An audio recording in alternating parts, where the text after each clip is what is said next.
Hello everyone, कैसे हैं आप लोग। चलिए आगे बढ़ेंगे। लास्ट सेशन में मैंने आपको चैप्टर क्वेश्चन नंबर 5 और 6 होमवर्क दिया था, आपने अटेम्प्ट किया होगा। अगले सेशन में हम उसको डिस्कस करेंगे। अभी हम आगे बढ़ेंगे क्वेश्चन नंबर 7 पे। ठीक है, फटाफट देखो क्वेश्चन नंबर 7 क्या है। अभी तक हम लोग study mat previous year question में जाएंगे तो मैं आपको बता दूंगा। स्टडी मैट के इलस्ट्रेशंस को वी आर डन विद। अब हम प्रैक्टिस प्रॉब्लम में एंटर कर रहे हैं। ये क्वेश्चन क्या कह रहा है, the total sale all credit of form are 6,40,000। तो ये इसका क्रेडिट सेल है, ये इसका टोटल सेल है 6,40,000 का। It has a gross profit margin of 15%। GP upon sales क्या है 15%। ग्रॉस प्रॉफिट मार्जिन अगर 15% है and we have the sale, the total sale available with us, इसका मतलब क्या मिल गया मेरे को, ग्रॉस प्रॉफिट मिल गया। And a current ratio of 2.5। Current ratio मेरे पास 2.5 का है। The form current liabilities are 96,000। देखो करंट रेशियो है मेरे पास 2.5 का। Current assets upon current liability is equal to 2.5 and current liabilities है 96,000 का, तो मेरे को करंट असेट मिल गया है ना, यहाँ से करंट असेट मिल रहा है। इन्वेंट्रीज 48,000 एंड कैश हमारे पास 16,000 है। इन्वेंट्रीज है हमारे पास, कैश है हमारे पास एंड टोटल करंट असेट हमने अभी देखा। L determine the average inventory to be carried by the firm if an inventory turnover of 5 times is expected। इस 60 days लेना है हमारे को। एंड एवरेज कलेक्शन पीरियड हमें कैलकुलेट करना है। द ओपनिंग बैलेंस और debtor is intended to be rupees 80,000। Opening balance को 80,000 पे रख के we have to calculate the average collection period. ये दो चीजें हैं आपको फाइंड आउट करनी है। सबसे पहले आपके पास एवरेज इन्वेंट्री या इन्वेंट्री टर्नओवर रेशियो हमारे को क्या रखना है, 5 टाइम्स रख। तो क्या प्रोसेस होना चाहिए जरा सोचने। क्या कहा कि सर सबसे पहले तो we will be able to calculate the gross profit. से पहले हमने कैलकुलेट कर लिया ग्रॉस प्रॉफिट।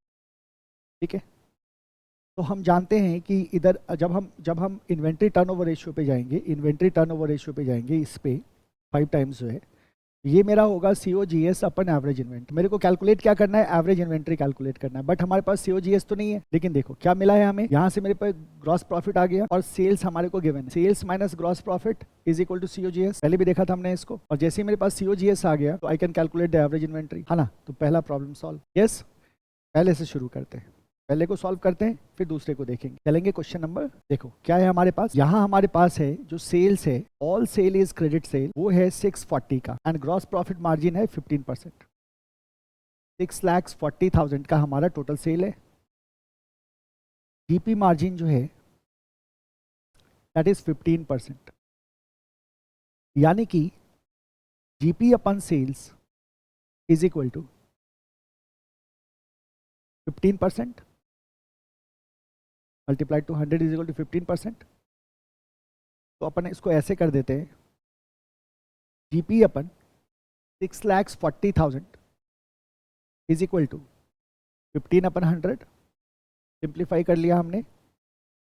ठीक है, तो जीपी कितना हो गया यहाँ से देखो, GP is equal to 6,40,000 multiplied to 15 divided by 100। यही हुआ ना। तो ये हो जाता है हमारा 640 मल्टीप्लाइड टू 15, 96,000। तो दिस विल बी आर 96,000। तो ये मेरा ग्रॉस प्रॉफिट है। ओके, हमारे को सबसे पहले क्या डिटरमिन करना है, डिटर्मिनेशन ऑफ एवरेज इन्वेंट्री। इसको हमने वर्किंग कर दिया। अच्छा, क्या है मेरा एवरेज इन्वेंट्री के लिए हम क्या यूज करेंगे, इन्वेंट्री टर्नओवर। इन्वेंट्री टर्नओवर हमारा कितना है, 5 है, यानी कि COGS upon average inventory is equal to 5। अब हम जानते हैं कि अपन करेंगे क्या यहाँ, तो COGS को क्या लिख देंगे, sales minus gross profit divided average inventory is equal to 5। Sales कितना है मेरा, 6,40,000 का मेरा सेल है, 96,000 का मेरा जीपी है, divided by average inventory is equal to 5।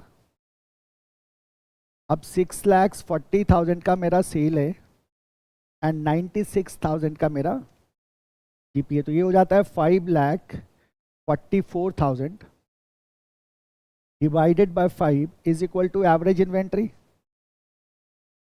कोई डिबेट नहीं है। तो मेरा एवरेज इन्वेंट्री कितना हो गया, so average inventory is equal to divided by 5, ये आ जाता है 10,88,000, 1,08,800। तो this is my average inventory answer. ये हो गया मेरा पहला का आंसर। ए कर दे इसको, इसको ए कर देते, क्वेश्चन में नहीं था, क्वेश्चन में इसको ए कर दो, इसको बी कर दो। तो पहला पार्ट खत्म, एवरेज इन्वेंट्री मेरा निकल गया। सेकेंड पार्ट में कह रहा है कि एवरेज कलेक्शन पीरियड निकालो। एवरेज कलेक्शन पीरियड का क्या फॉर्मूला होता है, याद करो। एवरेज कलेक्शन पीरियड मतलब रिसीवेबल की बात कर रहे हैं। तो हमने कहा सर जो मेरा टोटल क्रेडिट सेल है, पहले तो ऊपर हम एवरेज रिसीवेबल ले लेते हैं और नीचे कौन सा सेल लेते हैं, क्रेडिट सेल, क्योंकि क्रेडिट सेल से ही रिसीवेबल क्रिएट होगा। तो हमने नीचे क्रेडिट सेल ले लिया, तो average receivable upon credit sale. Question क्या कह रहा है कि all sale is credit sale, यानी कि क्रेडिट सेल का भी वैल्यू मेरा 6,40,000 का होगा और एवरेज रिसीवेबल। और ये क्या कह रहा है कि जो ओपनिंग बैलेंस ऑफ डेटर है ना, that is intended to be kept at 80,000। तो ओपनिंग बैलेंस कितने पे रखना है हमारे को, 80,000 पे रखना है ना। तो कैसे इसको करेंगे देखो जरा, डिटर्मिनेशन ऑफ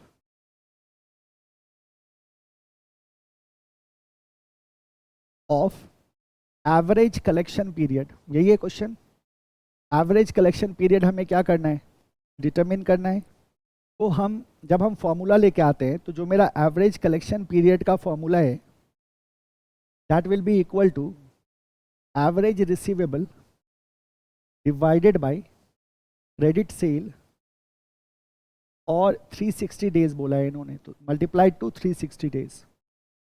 अब प्रॉब्लम क्या है मेरे पास कि मेरे को क्या दे रखा है इन्होंने, ओपनिंग बैलेंस दे रखा है डेटर का 80,000, क्लोजिंग बैलेंस हमारे पास नहीं है। तो we will have to do some working here. हमें क्या करना होगा, वर्किंग ले लेते हैं। Closing balance and receivable we have to calculate. Closing balance and receivable we have to calculate, ठीक है। अब क्लोजिंग बैलेंस एंड रिसीवेबल हम कैसे कैलकुलेट कर सकते हैं, तो जरा देखो, we have the balance sheet. कहाँ जाना होगा हमें, बैलेंस शीट में।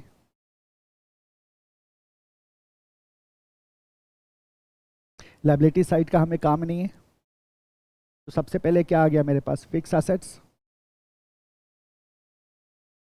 जरूरत नहीं है हमें यहाँ, जो भी वैल्यू रहा हो। हमारा जो आइडिया है वो है करंट एसेट से, तो हम चले जाते हैं हमारे करंट एसेट्स पे। करंट एसेट्स में हमारे पास क्या क्या है, तो हमने कहा सर वी हैव इन्वेंट्रीज। सबसे पहले तो हमारे पास क्या आ गया, इन्वेंट्रीज आ गया, और हमारे पास आ गया कैश, ठीक है। तो we have the inventories and we have the cash. अब जरा गौर करो, आपने इन्वेंट्री कितना कैलकुलेट किया है, 1,08,800, है ना। ये आपका क्या है, एवरेज इन्वेंट्री है। एवरेज इन्वेंट्री कितना है, 1,08,800 है आपके पास।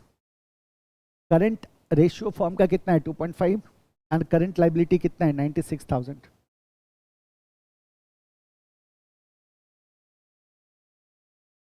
देखना, current ratio is equal to 2.5, मतलब current asset upon current liability is equal to 2.5। इसका मतलब current assets upon current liability हमारा कितना था, 96,000 इज इक्वल टू 2.5। तो मेरा करंट असेट कितना आ गया, 2.5 मल्टीप्लाइड टू 96,000। तो 96,000 मल्टीप्लाइड टू 2.5, दिस इज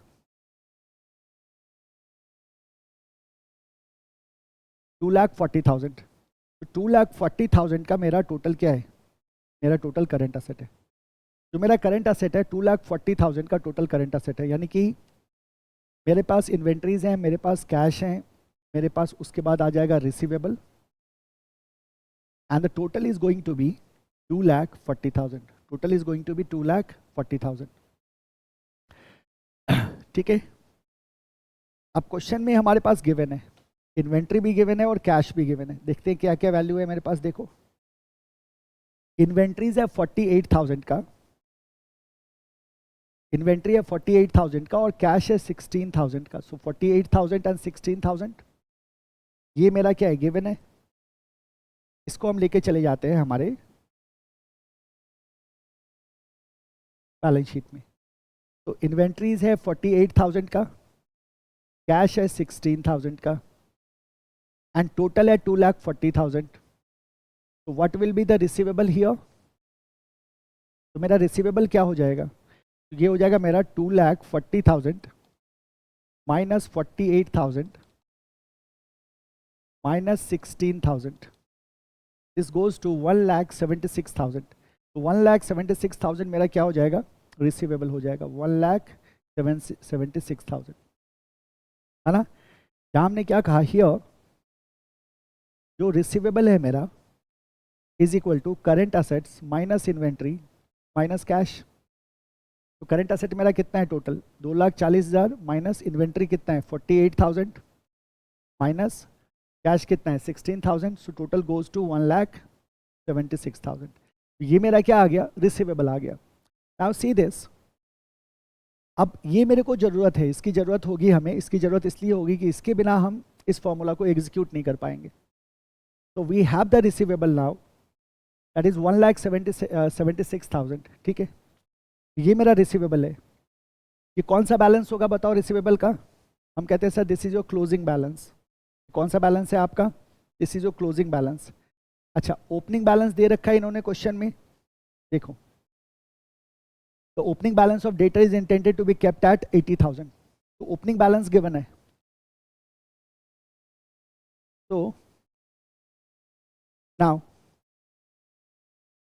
अब बताओ मेरे को, एवरेज रिसीवेबल क्या होगा? Average receivable is equal to opening balance plus closing balance by 2। Opening balance 80,000 पे रखना है, गिवन है। बैलेंस शीट में तो क्लोजिंग ही आएगा। क्लोजिंग बैलेंस कितना है मेरे पास? 1,76,000 का, डिवाइडेड बाई 2, तो 80,000 प्लस 1,76,000 कितना गया जी? 2,56,000। तो 2,56,000 डिवाइडेड बाई 2, डिवाइडेड बाई 2 कितना आ गया? 1,28,000। तो 1,28,000 जो है, this is my what? Average receivable. Now see this, जैसे ही मेरे को एवरेज रिसीवेबल मिल गया और मेरे पास क्या है? क्रेडिट सेल भी अवेलेबल है, तो हम क्या कर सकते हैं? एवरेज कलेक्शन पीरियड कैलकुलेट कर सकते हैं इजीली। तो average collection period is equal to average receivable, फिर से लिख रहे हैं formula, divided by credit sale multiplied to 360। Average receivable है हमारा 1,28,000, क्रेडिट सेल है 6,40,000, यही है ना। क्रेडिट सेल है हमारे पास 6,40,000, ठीक है, मल्टीप्लाइड टू 360। ये कितना आ रहा है? 1,28,000 divided by 6,40,000, this goes to 0.2, 0.2 multiplied to 360, तो 360.2 कितना आता है? ये 72 डेज। तो ये मेरा एवरेज कलेक्शन पीरियड कितना आ गया? 72 डेज का आ गया, ठीक है।